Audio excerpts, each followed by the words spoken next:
All right, welcome back to the best damn training channel on YouTube. Today is day one of weight room work when we are in our taper week. Yesterday, I did a couple sets of the acceleration complex. So I did a few 30s with a light sled, and then I did a few 30s unresisted and just did some acceleration work on that, which was a great day. Today is day one of the weight room taper. Today's exercises is essentially just going to be cleans, the squats, the seated box jumps, and then that's it. I'm taking out all the accessory stuff during this period just because I'm focusing on the main lifts, trying to create enough of a stimulus in the weight room that I can maintain a feeling of like readiness when it comes to performance next week when we're looking at doing some of the tests, but trying to just minimize the amount of total fatigue so we can recover and get ready to peak for a really good testing period for the unit combine. Before we get into the specifics of today's video, I just want to say thank you to everybody who has subscribed to the channel. We have hit over 7,000 subscribers, which is pretty dope to think about. As we have surpassed 7,000, I want to remind you guys that it's 7,500 subscribers. I'm going to be giving away 4 pairs of the Strike Movement Haze Trainer. So we've got about 450-ish, 460 subscribers to go before we do that drawing for you guys. Another thing about Strike Movement is I've been getting a lot of questions about these guys right here. So these here, I don't know if you guys can see that very well, hopefully you can, are the lifters that Strike Movement is coming out with.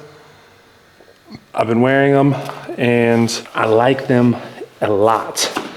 They are the best looking lifter on the market. In terms of weightlifting shoes usually look like these big, bulky, just odd looking shoes. These things look like sneakers. Like I would wear these just with some sweatpants and walking around. These things look dope as fuck. It's an extremely comfortable lifting shoe. It looks dope. To be fair, the lifters that I wore prior to this were the tier lifters, like the first version of the lifters, not the newest ones that they have out. And I remember when Tier first made those lifting shoes, they were bragging about how it's a wide toe box, and they were working with shoe developers to make the first ever like wider toe box lifting shoe. I'll tell you what, I think Strike Movement's got you guys beat in terms of the wide toe box, but the overall comfort of a lifting shoe as well. Like these feel like I'm wearing sneakers, but I feel the stability of wearing lifters. And obviously I got these shoes prior to their release because I do have a relationship with Strike Movement. So they wanted to send me a pair of the shoes to test out and give them some feedback. They didn't tell me I couldn't show off the shoes yet. They just said they would appreciate if I held off on kind of like doing any content about the shoe. But I'm not on contract with anybody. They don't pay me. They just sent me some shoes and said, hey, would you like to try these out? I mean, we've been in talks about having a potential partnership in the future, but no papers have been signed. No money has been given to me. So this is an unbiased opinion. And I'm also kind of breaking rules by showing you guys the shoes because I'm not supposed to, although I'm also not allowed to. I think these are going to be some very good competitive lifters once they hit the market. And I think they're supposed to come out in July, if I remember correctly. So they don't have an exact launch date set. I think it's like they're aiming for June at the earliest, July sometime at the latest, but they're a very nice lifting shoe and I like them a lot.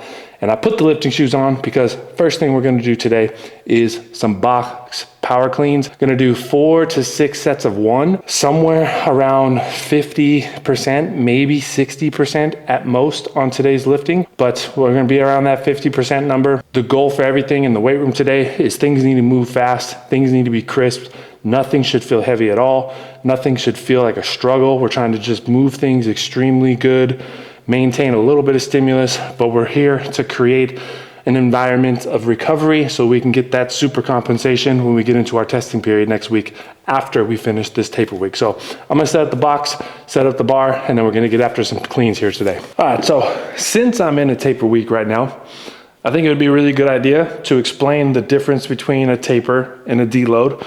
A lot of times people can kind of get those two mixed up because they're very similar, although how you implement them is going to be much different based on what the goal for after that period is going to be.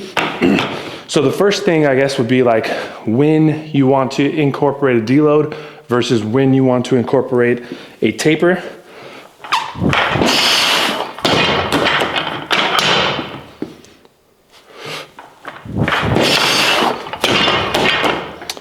And I would start off by saying a deload is going to be implemented at the end of like a training block prior to entering in a new training block, or maybe it's a pre-planned period where you know you're gonna have some heavier lifting prior to that, and you're gonna implement a deload just so you don't go into like an overtraining period, and that way you can get back into training hard again. Implementing a deload is more so about the fact that you're trying to like mitigate the amount of fatigue accumulated in a certain period of time so you can recover and continue training hard for a longer extended period of time. So like whether that's 3 weeks and then a deload, or 4 weeks and a deload, and then 4 weeks and a deload, whatever it is. I generally do 3 weeks and then a deload. So I'll go 3 harder weeks of training, deload, 3 harder weeks of training, deload. And then after those deload periods, those allow me to kind of transition into the next focus of what I'm doing. So maybe I'm changing the rep schemes and I go from doing back squats at set of 5s to back squats at set of 3s, and then back squats at set of 2s after each of those deloads, and allows me to reset and kind of re-enter in a period where I can get to higher intensities. Tapering is implemented specifically for when you're trying to recover to the point where you can peak for one specific thing. So a taper isn't something you're going to do very often. A taper is usually going to be at the culmination of an entire training phase or period, and you're looking at testing right after the taper. So something that I'm doing now is I've been training for 11 weeks to do this unit combine, and the taper is week 12, and then testing is going to be week 13, right? So I wouldn't be tapering every 3 weeks going into that, because the implementation of a taper is to peak for one specific event. It's not to implement a period of recovery so you can train again harder, which is what a deload essentially is going to be doing.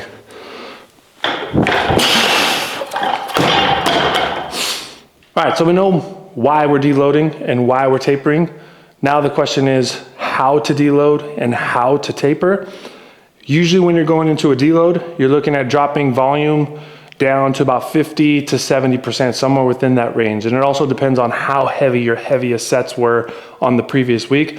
So if you've gone into a training phase where you're doing like heavy sets of 6 to 8, then maybe your volume drops down to like that 70% range, because heavy sets of 6 are different than like heavy sets of 2. So you're looking at that 50 to 70% drop in overall volume. And when I'm talking about overall volume, I'm saying sets, reps, total number of load on the barbell. So if you're doing heavier, higher volume stuff, you're probably going to drop that down to about 70%. If you're doing heavier, low volume stuff, so like let's say you're doing heavy sets of somewhere between 2 to 3 to 4, then maybe you drop that down to 50%, because higher amount of load on the body, higher amount of stimulus that you've created, you need to drop that deload down a little bit more to allow recovery to happen, because that's the purpose of a deload, is we're trying to recover so we can train hard again for another training period. So that's where the decrease in volume. In a taper, it's a little bit different. Generally, you're going to drop the amount of volume down more to somewhere like, let's say 30 to 50%. So I'm doing 4 to 6 singles today. So I'm doing 4 to 6 total repetitions. Weeks previous to this, I was doing 3 sets of 3, 4 sets of 3. So I'm looking at 9 to 12 repetitions. So if I end up doing 4 reps only versus the 12 reps that I've done in previous weeks, I'm looking at being at like that 30% range. The total number of load is somewhere between 50 to 70% during a taper. What I like to do is my more explosive movements, I like to have those actually be a little bit lighter. So I'll probably be around 50 to 60% on those. And then there's a couple movements throughout the week that I'm gonna hit that's probably gonna be closer to about 70%, which is what I'm gonna be looking for like on a bench press.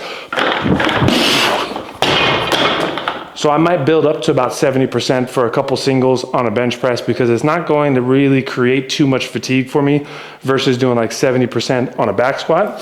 So I kind of pick and choose where that's at, and a lot of that has come from experience on knowing what I've done in previous taper periods, what I felt worked, what I would like to improve on the next time. Because the big thing with the taper, and the reason you want to drop that total workload down even more, is because we're not just trying to recover, but we're trying to create that super compensation where we get to the point where we've gone above our previous baseline, and that's where like new personal bests and things are gonna happen. For example here, like my best power clean is about 190 kilos, and you can see right now I'm at 95, so that puts me right at that 50% marker. And I'm gonna do probably 3 more singles on this and just try to move the barbell quickly, make it feel crisp, make it feel good, and then move on to the back squats.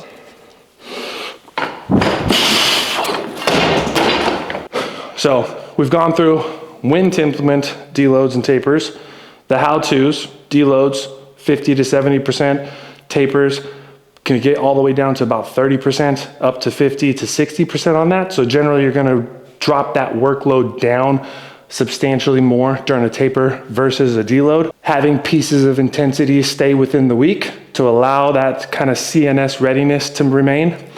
Now we're talking about like the duration of these. How long should a deload be and how long should a taper be? So for me, what I like to do during a deload is my deload should match my microcycle. And a microcycle is like your 1 week training period. Sometimes that can go out to like a 10-day training period. So if day 1 is sprinting, day 2 might be a lower, day 3 might be an upper, day 4 is sprinting again, day 5 lower, day 6 upper, day 7 is a rest period, and then day 8 would essentially be day 1 again. That's your microcycle. Sometimes that can end up being a 10-day period, and I've done that before. My Unit 2.0 program runs a 10-day microcycle. So essentially what that means is I've planned out 10 days with rest periods in there that are gonna be all different stimulus, different days of training. And to get through an entire cycle before you get back on to day 1 again, it's gonna take you 10 days to get through that period. So that's the microcycle. Your deload should match your microcycle. So if you're on a 1 week microcycle and you're training from Sunday to Saturday, or Monday to Sunday, or whatever it is, but it's a 7-day period, then your deload period should be 7 days. It should match that to allow yourself to recover through each one of those sessions and be able to get back into your microcycle again. All right, I'm moving on to back squats and some seated box jumps. So back squat is one of those things that I will go a little bit heavier on. So rather than being at like, let's say 50% on a back squat, I might be closer to about 60% on a back squat. Something light enough to where I can still move the barbell with great intent, still make it feel crisp, clean, smooth. Nothing should be a struggle, but slightly heavier. And this is going to allow me to get a little bit of that continued stimulus to keep the CNS firing. But we're only going to do probably 4 sets of 1 to 2 on these at that 60% range, just to kind of keep it there. And then we'll follow this up with a box jump from the seated position that we've been doing previously.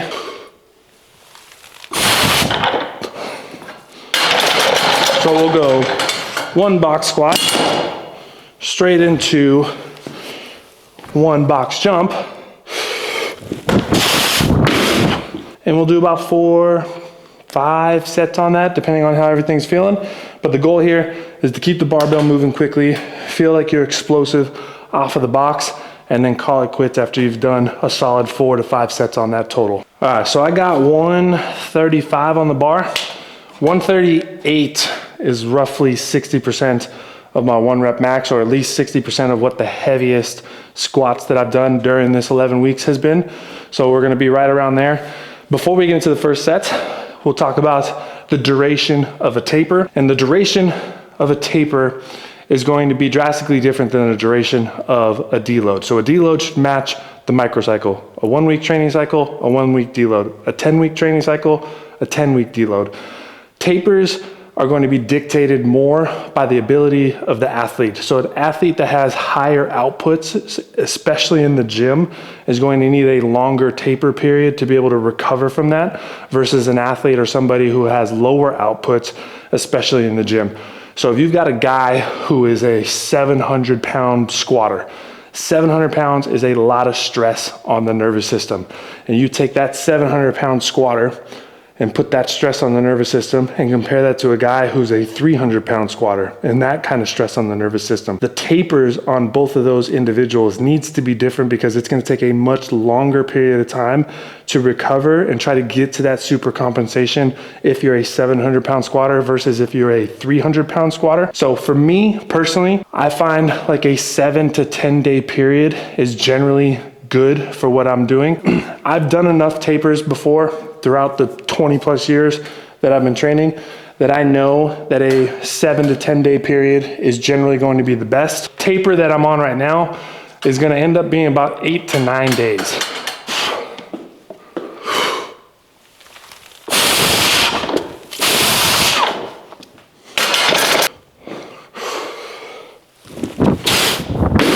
So my last hard training session for the last training block was Saturday.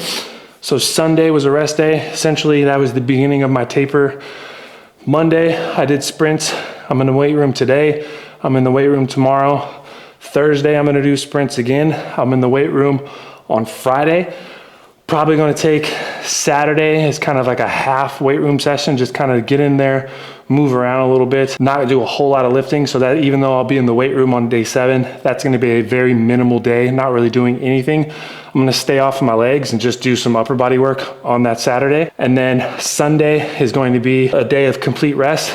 And then Monday comes in as the 9th day. So I've got 8 days of a taper, and I've got my 9th day where I'm gonna start my testing period, where I'm gonna do a 40-yard dash, broad jump, and then also possibly do the power clean on that same day. So it gives me 8 days to kind of recover from everything, get to that point where I feel really good, and then we'll go for the testing period. That 7 to 10 day range, like I said before, is generally the best for me. But again, a taper is going to be dictated mostly by the athlete, not by the training cycle. So the athlete has higher output ability, the more time that athlete's gonna need to recover, and the longer that taper will be. If an athlete has lower output ability, then they're probably gonna be closer to a 7 to 10 day taper period versus a 2 to 3 week taper period.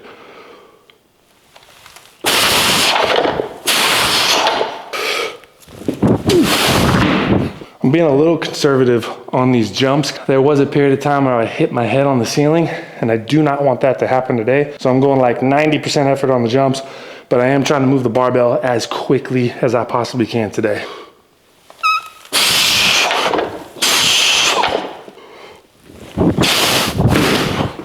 Also, quick shout out for the sneaks again. Look at these. They're like wide toe box, or at least to me feels pretty good. We got the single strap, which I really like.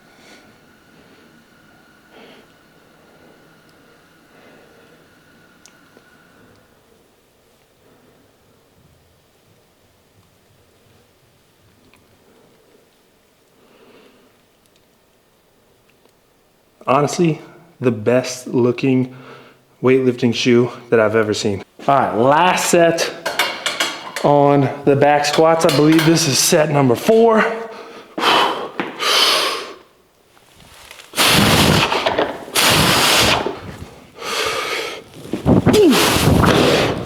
All right, so that's gonna be it for today's session. No accessory work today. We're gonna skip the RDLs. But other than that, I appreciate you guys for watching. So make sure to like, make sure to subscribe, and I'll catch you on the next one.